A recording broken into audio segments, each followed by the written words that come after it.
شیخوپورہ سے خبر شامل کرتے ہیں، جہاں شیخوپورہ بائی پاس پر قصر سلطان کے قریب صاف ستھرا پنجاب مہم کے دوران صفائی کرتے ہوئے 4 محنت کشوں کو تیز رفتار گاڑی نے روند ڈالا۔ سینٹری ورکرز کو کام کے دوران آلات اور بیریئرز نہیں دیے جاتے، جن کی وجہ سے جزوی طور پر ٹریفک کو روکا جا سکتا ہے۔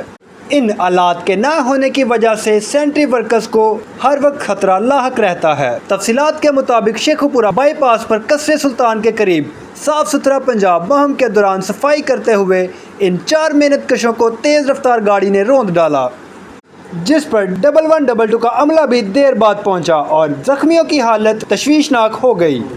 زخمیوں کو طبی امداد دیتے ہوئے ہسپتال منتقل کر دیا گیا ہے۔ سینٹری ورکرز جو سڑکوں کو صاف رکھنے کے لیے اپنی جانوں کو خطرے میں ڈال کر کام کرتے ہیں، جس پر حکومت کو ان کی حفاظت اور جان و مال کے لیے اقدامات کرنے چاہیے۔ معلومات کا قابل اعتماد ذریعہ CRC، جڑے رہیں CRC کے ساتھ۔